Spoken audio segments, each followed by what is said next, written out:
My son's hand struck my face with a sharp slap. It wasn't a loud sound, but it hit me like a thunderclap echoing in my bones. I tasted the metallic tang of blood in my mouth. That dinner table was simmering with unspoken tension. It was the kind of quiet unease that creeps into your muscles before anyone even opens their mouth. Every grin around the table felt practiced, forced. Every quip carried a hidden sting, sharp and ready to cut. I could sense it deep in my gut, something was about to break.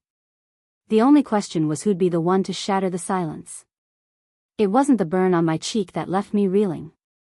It was how my son, Mark, didn't even pause or wince after he hit me. He just stood there, one hand clutching a napkin, the other still raised, like he'd flicked away an annoying bug. And the room? The room erupted in nervous laughter.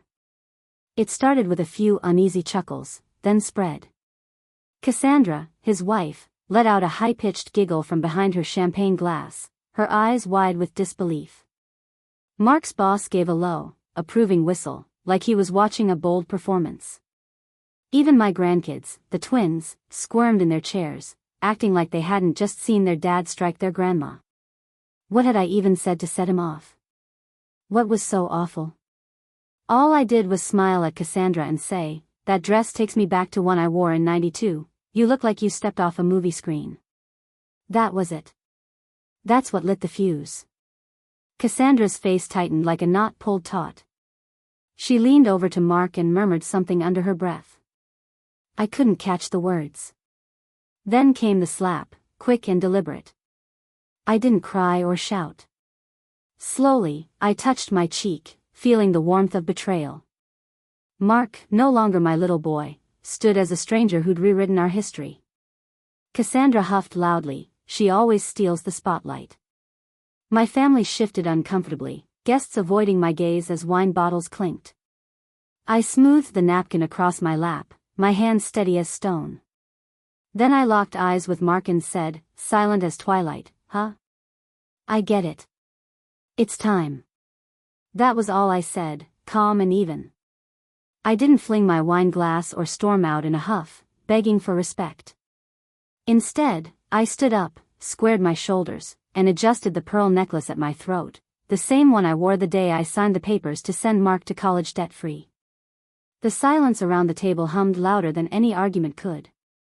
My cheek still stung, but something deeper had sparked to life, not anger, not sorrow, but a quiet, ancient certainty. I folded my napkin neatly, placed it next to my untouched plate, and gave one last look at the boy who'd become a stranger. The boy I'd once shielded with everything I had. That's a tale for another evening, though. For now, I just walked away. I hadn't thought about that night in years. But standing outside the restaurant, the cold air cutting through my blouse, it all came flooding back, sharp as the moon glowing over the parking lot. Mark was only 17 then. I can still hear the phone jangling on the wall, that old landline rattling at nearly 1 a.m. My heart was already pounding before I even picked up the receiver. "Mrs. Delaney," the officer's voice said, "you need to come to the station." And just like that, my world tipped sideways. Mark got arrested for possessing cocaine with intent to sell, not just weed, but a felony charge. They found it in his glove box, jacket, and behind the car's visor. I threw on a trench coat over my pajamas, no makeup, driven by pure instinct. Fear burned through me, sharp and focused. At the station, Mark sat hunched, trying to seem tough but falling apart. The detective was blunt, "If this goes to court, he's looking at prison, ma'am, not juvie, but real prison." And then I did something I've never told anyone. I looked that officer dead in the eye and said, "Those drugs are mine." He blinked, stunned. "Come again?" I held my ground, voice steady. "The drugs belong to me." He was driving my car. "That jacket's mine, too." I forgot I left them there. The room went so quiet I could hear the vending machine humming down the hall. The officer raised an eyebrow. "You sure you want to stick with that story, ma'am?" I nodded firmly. "Check my record." Not even a parking ticket. They did, and Mark walked free. I got a fine, a sharp warning, and a sealed record, thanks to a favor from a church elder who owed my late husband for bailing out his business back in '89. That night changed me, but Mark never acknowledged it. I kept silent, thinking sacrifice equaled love, swallowing pain like glass shards. Years later, when he dismissed me, I saw he'd forgotten my sacrifice. I recalled every lie I told to protect him. Under that cold moon, I regretted my silence, not my actions. The following Tuesday, I lost my job at the county clerk's office, where I'd worked nearly 12 years to keep us afloat. Mr. Carver handed me the termination letter, avoiding my eyes. "We can't have issues," he mumbled. I wore my pearls, hoping to seem composed, but they couldn't hide the shame when gossip outran the truth. No charges, no headlines, but in a small town, everyone knows when your life is breaking apart. By Thursday, Mrs. Whitmore from the church committee suggested I step back from the spring bake sale. Her smile was cold, empty. "You've had a rough time, Eleanor. Maybe take some time to think things over." Think about what? My loyalty? My humiliation? The way Mark came home, tossed his backpack on the kitchen table, and asked what was for supper like I hadn't just burned my life down to save him. At the grocery store, folks turned their carts to avoid me. At the salon, Clara forgot my appointment twice. The first time, I held my head high. The second, I brushed it off with a laugh. The third time, I sat in my car, keys in the ignition, crying until I was empty. No one asked what happened or if I was okay. They'd already labeled me, a woman tangled in scandal, a cautionary tale in lipstick and loafers. I stayed home, paid bills late, and scraped by on dwindling groceries, taking nameless cleaning jobs. I ensured Mark stayed in school, packed his lunches, and attended parent-teacher conferences with a forced smile. I never spoke of the strain, not when Mark came home drunk, not when Cassandra arrived with her calculated ambitions, not even when Mark got into college. I sold my mother's heirloom necklace to cover his deposit, shrugging off questions about the money. Moms make it happen, chipping away at themselves in silence. Someone once told me, love is patient and kind. But sometimes, love is a woman up before dawn, scrubbing floors, counting coins in the dark, and swallowing every shred of pride to ensure someone else gets to keep theirs. At that awful birthday dinner, Margaret was seated 2 chairs away, her hands gripping her purse tighter than usual. She stayed quiet most of the evening, nursing a club soda while Cassandra went on about her new wellness collective like it was a global empire. When Mark's hand struck my face, Margaret didn't gasp or rush to my side. She just stared at me, her eyes wide, her lips pressed into a thin, tense line, like a thread stretched to breaking. But I caught the small movement of her hand. It slid toward her coat pocket, quick and instinctive. I knew the tape was still there. She knew it too. 5 years ago, I sobbed at Margaret's kitchen table, confessing I lied to the cops about Mark's drugs to save him from prison. Her house smelled of cinnamon and polished wood, a warmth masking something faded. Friends since our boys built bug forts, she listened patiently without judgment.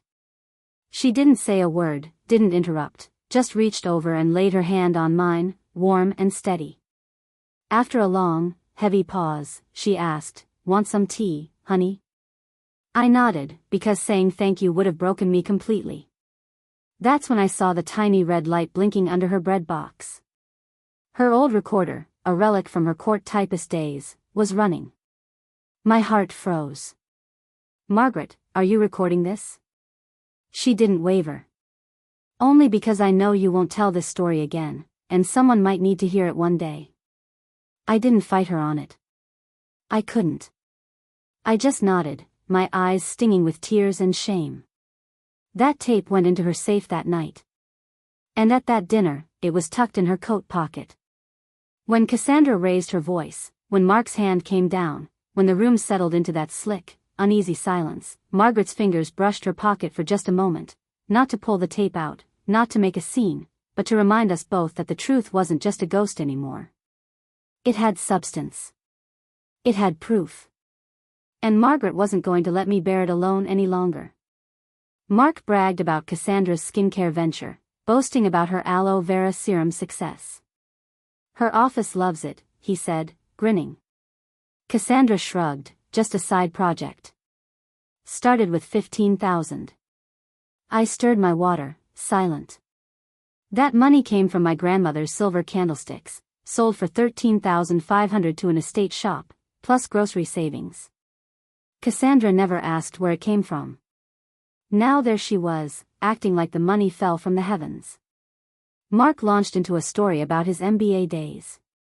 That last semester was brutal, he said, surviving on instant noodles, studying till 4 a.m. But it was worth it, right? Everyone nodded, their smiles polite and practiced. Nobody knew I'd worked nights at the dry cleaner for 3 years to bridge his tuition gap. My hands reeked of starch and chemicals, my lungs burned from the steam. Once, when I mentioned how loud and heavy the machines were, Mark brushed it off. You should have found an easier job, Mom. I don't know what I was hoping for. A thank you, maybe, or just a flicker of recognition beyond that quick nod he gave when the checks cleared. I used to tell myself, it's not about gratitude. It's about love. But love that only flows one way is a river that swallows you whole. Cassandra flashed a tight smile and said, we're looking at a lake house now. Somewhere quiet where the kids can get away from screens. Real wealth, you know, it's about building something for the next generation. My fork froze halfway to my mouth. Real wealth is generational. She had no clue. None of them did. They didn't know I'd sold my engagement ring during the 2010 crash to cover Mark's rent when his startup tanked. They didn't know I skipped dental appointments so Cassandra could jet off to a business retreat in Santa Fe. They didn't know my only vacation was a weekend in a cheap motel while they repainted my bedroom without asking. When I got back, my old photos were gone from the walls. We wanted something more modern, Cassandra said. I just nodded, like always. I looked around that dinner table, at the laughter, the overflowing plates, the crystal glasses that used to be mine, and felt like I was haunting my own life. I didn't say a word, but deep inside, something old and buried started to wake. It wasn't anger. It was memory. They thought I was generous. But the truth is, I gave because they kept taking, and I let them. Until that moment. I don't think they set out to erase me. Not in the beginning. It crept in like fog, slow and subtle. You don't notice how heavy it's gotten until you can't see your own path anymore. One Christmas, the family car never showed up to pick me up. The next Easter, nobody asked for my deviled eggs. Then came the photos, those shiny little snapshots posted online. Mark and Cassandra at a theme park. The twins blowing out birthday candles. A beach day, a pumpkin patch, matching pajamas for Thanksgiving. I wasn't in a single one. I scrolled through them, clicking one after another, like I was searching for a life I was supposed to be part of.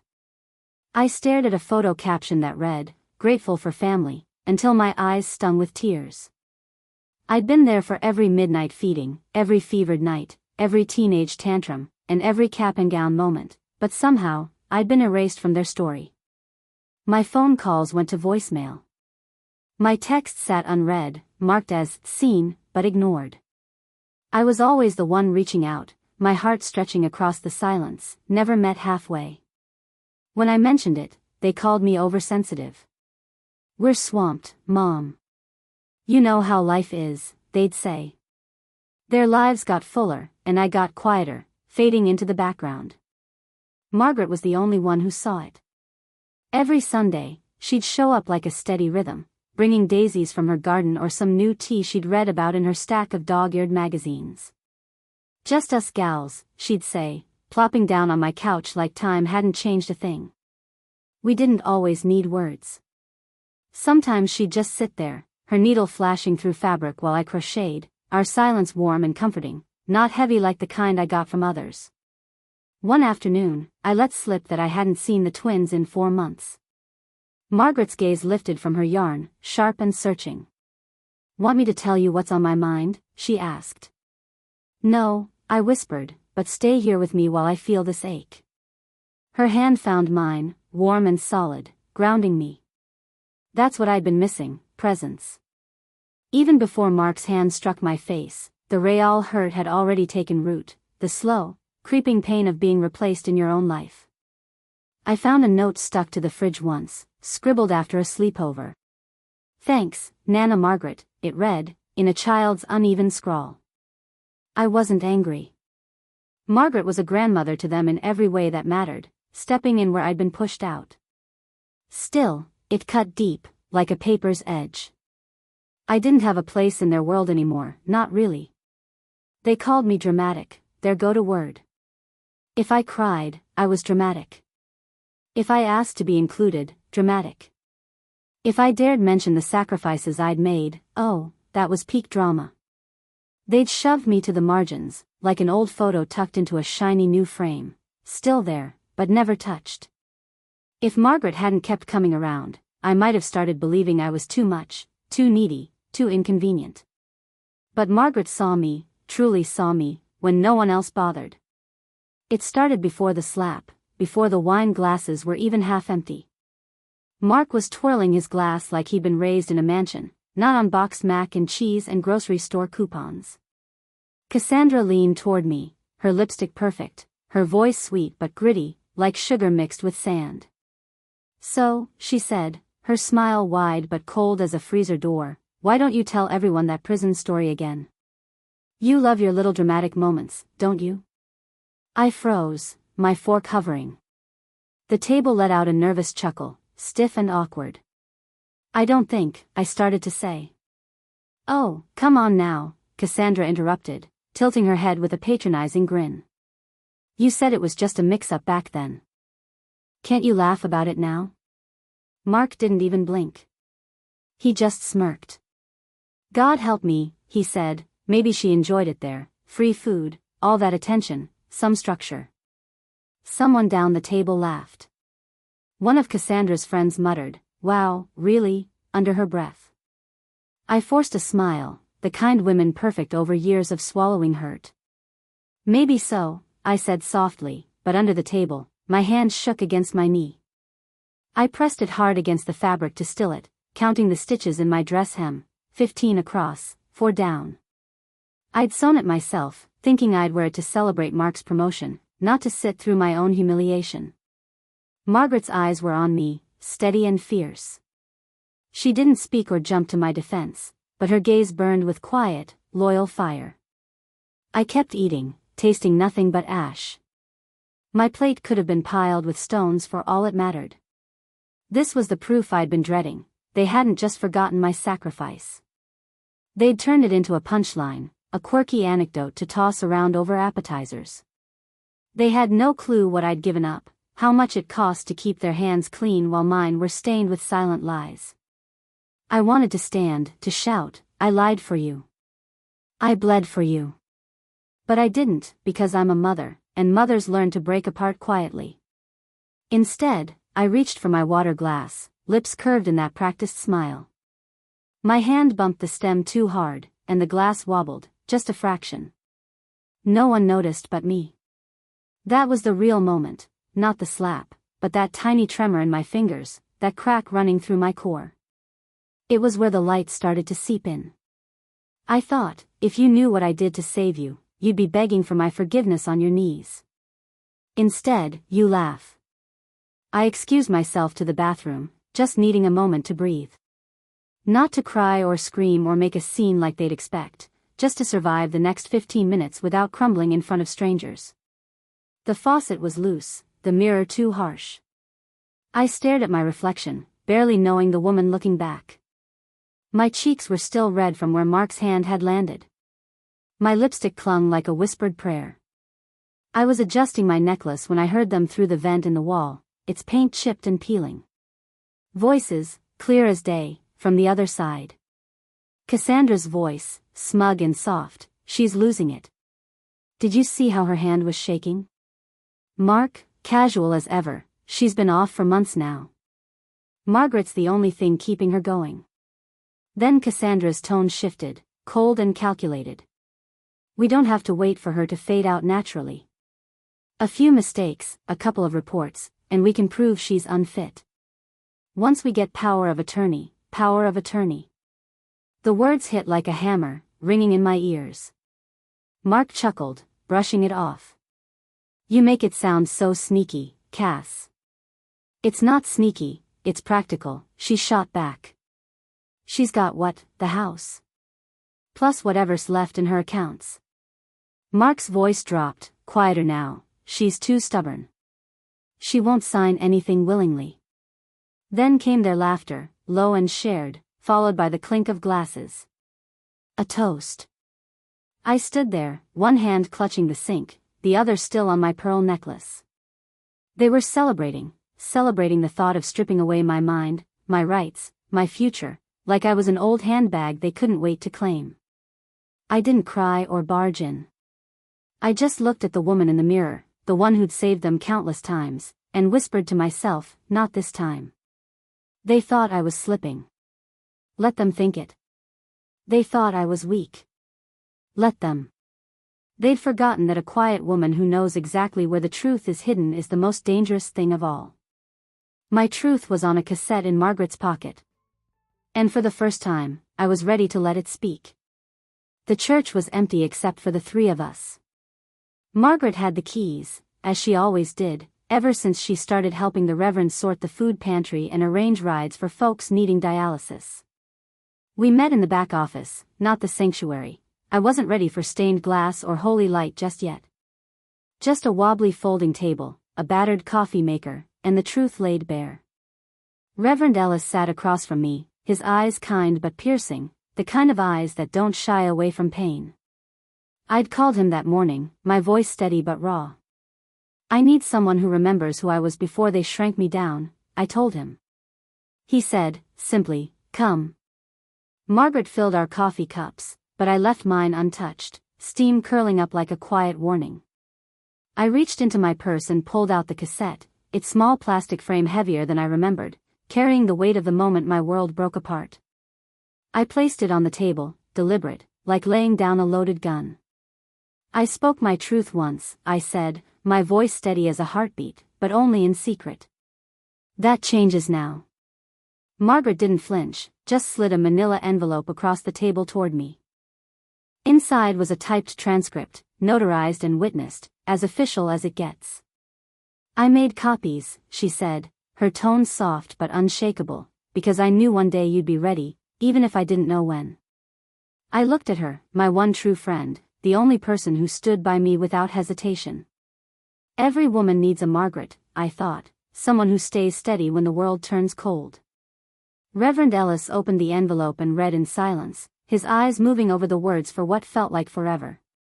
When he finally looked up, he asked, "Are you seeking justice or peace?"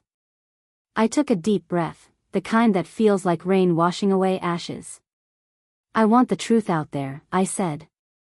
"Let them face it however they choose. I'm done hiding." He nodded, slow and grave, then tucked the transcript into his jacket pocket. "Then we'll make it loud," he said. Margaret's hand found mine, warm and solid, a silent vow. For a moment, we sat there, three people, one truth, and the soft hum of an old heater clicking in the background. I didn't know what came next, but I knew this: protecting Mark the first time cost me everything I had. This time, I was guarding myself, and that felt like a sacred act all its own. My lawyer's eyebrows shot up the second I stepped into his office. "Mrs. Delaney," he said, straightening his tie like he sensed a shift in the air. "I didn't expect you today." I gave him the smile of a woman about to flip the world upside down. "Get the file," I said, setting my handbag down with a thud that carried the weight of years. "We're rewriting it all." He blinked, fumbling with his glasses. "Everything?" "Every single word," I said, starting with the will. His office still smelled of leather and lemon polish, just like it did when I signed the house deed, opened Mark's college fund, or buried my husband and reshaped my life. But this time was different. I wasn't here to tweak things. I was here to cut ties. We sat for an hour and a half, going over every detail. I told him to sell the house and funnel every penny into a youth scholarship program for kids like Mark used to be. "But Mark's your beneficiary," he said cautiously. I corrected, my voice firm. Not anymore. What about the grandkids? He asked.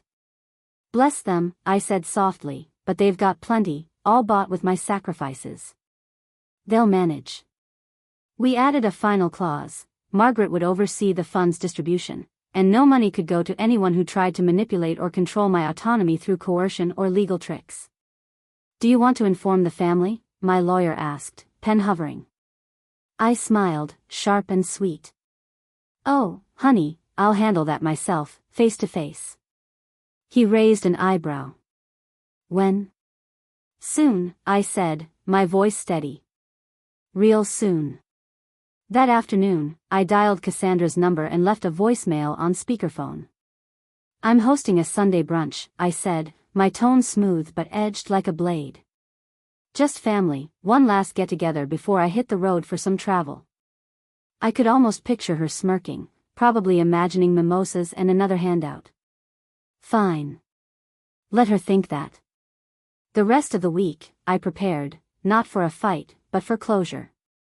I pulled out my favorite china, the pale green set with delicate lilies, and cooked everything from scratch: blueberry scones, quiche laced with thyme, orange tartlets topped with creamy swirls. I ironed linen napkins, polished the silver until it gleamed, and set each place at the table like I was crafting a sacred ritual. I wore my best dress, emerald with a scalloped collar, pinned my mother's brooch to it, and set my hair in curlers the night before, sitting under the dryer like it was the 70s.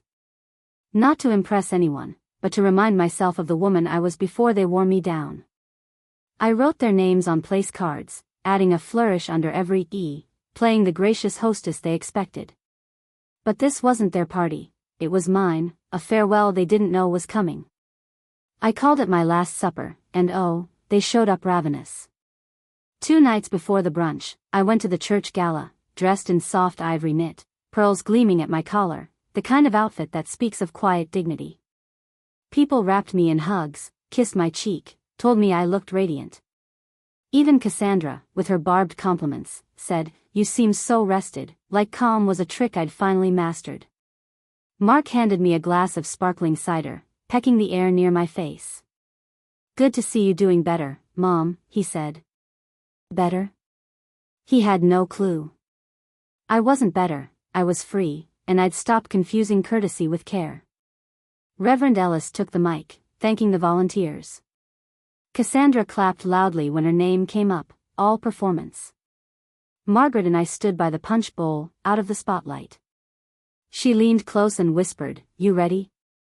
I gave a single nod. "They won't see it coming," she said, taking a slow sip. "You've got everyone fooled." I smiled, calm as a still lake. "Good. Let them sleep through the hurricane." The band struck up soft jazz, nothing flashy, and people started to dance.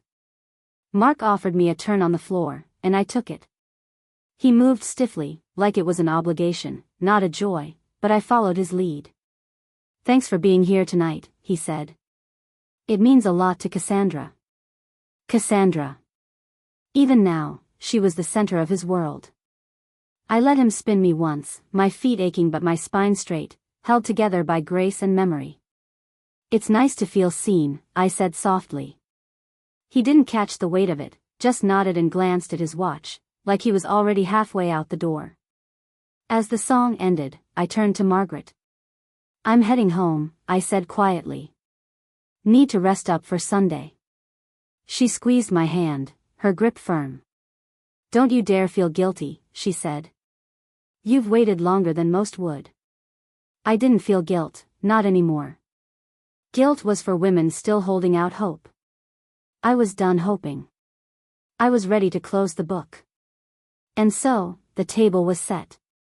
The storm had a name, and that name was Eleanor. Sunday morning glowed soft and bright, tempting me to believe peace could linger.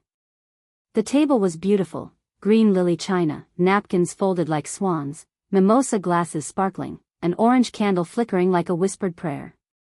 Cassandra arrived first, snapping photos with her phone. "This is gorgeous," she gushed. "We need more brunches like this." Mark followed, nodding, sunglasses on his head like sincerity was too much effort. The twins slouched in their seats, asking about Wi-Fi before saying hello. I took my chair at the table's end, not at the head today, just a quiet spot. Margaret sat beside me, my anchor, solid and true. The food was perfect, light, sweet, made with care. The room buzzed with chatter, forks clinking on china. When the plates were cleared, I stood. "I've got something for each of you," I said, voice steady as a Sunday hymn. I passed out cream-colored envelopes, names in my careful handwriting. Mark grabbed his with a smug grin. Cassandra gasped softly, likely expecting cash inside. The twins perked up, curious. They tore open the envelopes, and the room went silent as a held breath. Inside each one, a photo of Mark at 17, wrists bound in handcuffs at the police station, a copy of the original arrest report for drug possession with intent to sell, and a notarized transcript of my taped confession, Margaret's notes scrawled in the margins, every word legally binding and undeniable. I sat back down, hands folded, and let the quiet do the talking. Mark paled, lips trembling, unable to speak. Cassandra's eyes flicked between the photo and transcript, caught between anger and calculation. The twins, phoneless, stared at a truth they couldn't unsee. "Mom," Mark croaked, clutching the paper. I didn't answer. I was there to expose the truth, not explain it. Margaret watched them sharply, like a hawk. Let them face the raw, bitter truth. I was done hiding their shame. Mark shot to his feet, his chair crashing backward. He crumpled the paper in his fist, as if squeezing it could erase the past. "This is a lie," he shouted, too loud for the small room. "It's fake, a twisted trick." He turned to Cassandra, thrusting the photo at her. "She's trying to turn everyone against me. This is old news." "It's nothing." But Cassandra wasn't looking at the photo anymore. Her eyes were locked on me, and for the first time since she joined this family, I saw fear flicker across her face. "Tell them it's not real," Mark snapped. I stayed silent. The twins stared at their envelopes, shocked. The youngest whispered, "Dad, did you?" Mark cut him off. "Don't speak." Reverend Ellis, invited by Margaret for brunch, stood, slipped on his glasses, and read from the transcript, his voice steady. "I took the blame for your future, and got silence and a slap." The words echoed like a sermon. Mark's jaw dropped. Cassandra shook her head, frantic and slow, like she could shake off the truth. "She's doing this to manipulate us," she said. "She's bitter, old, and lonely." "I'm not lonely," I said at last, and the room went still. My voice wasn't loud, but it carried like a bell. "I was once," I added, folding my napkin neatly. "But not anymore." Mark stepped closer, desperation seeping from him like sweat. "Mom, please, we don't have to do this. We can talk, work it out." I looked at him, not the man pleading now, but the boy I'd once shielded with my reputation, my name, my everything. "You had years to work it out," I said. "You chose silence. You chose her." I nodded toward Cassandra, and she flinched like I'd struck her. "I protected you," I said, my voice soft, almost kind. "All I ever asked was that you remember."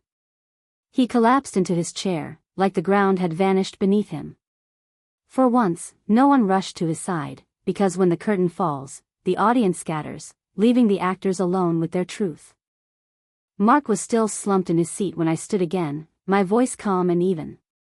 "I've taken you both out of my will," I said. Cassandra let out a sharp, disbelieving laugh. "You're kidding."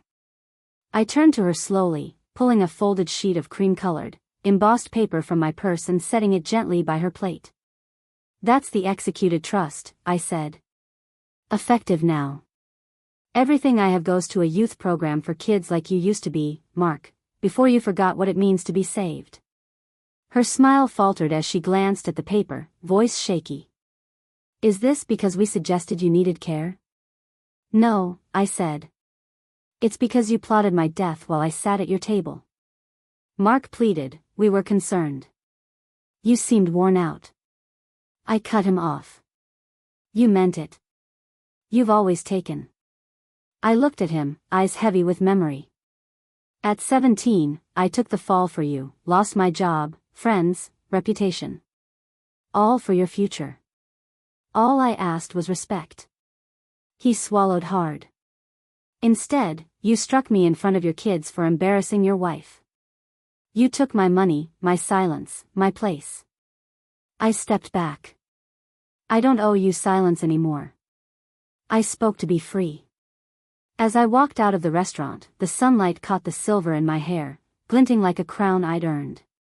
Then I saw them, cameras flashing, reporters waiting, microphones poised across the street. At first, I thought it might be for a wedding or a local sports event.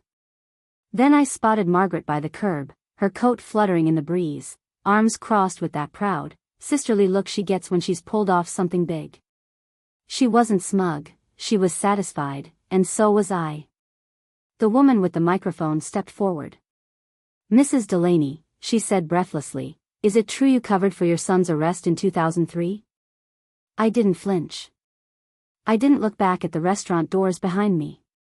I just smiled, soft and full, like someone who's finally stopped clenching her teeth in her sleep. "Let the truth set someone free," I said. Pause. A breath. The kind of silence that feels earned. "I already am." She blinked, thrown by the calm. Margaret walked over then, heels clicking with grace, and opened the cab door waiting at the curb. It was a yellow cab, not a black car service, not a fancy chauffeur, just simple and certain, like me. I got in without another word. The cabbie asked, "Where to?" and I handed him the envelope. Inside was a cruise itinerary. 3 weeks, Caribbean coast. Ship name, Liberty. Margaret waved from the sidewalk, mist in her eyes. Not sadness, joy. I didn't cry. I'd done enough of that. Behind closed doors, in cars, in pews, in silence. But not today. Today, I was going where the salt in the air came from the sea, not from old wounds. As the cab pulled away, I caught one last glimpse of the restaurant doors opening. Mark standing in the threshold, stunned, searching the crowd. He looked small. And for once, I didn't reach for him. I reached for the clasp on my purse, opened it, and tucked the past right where it belonged, behind me.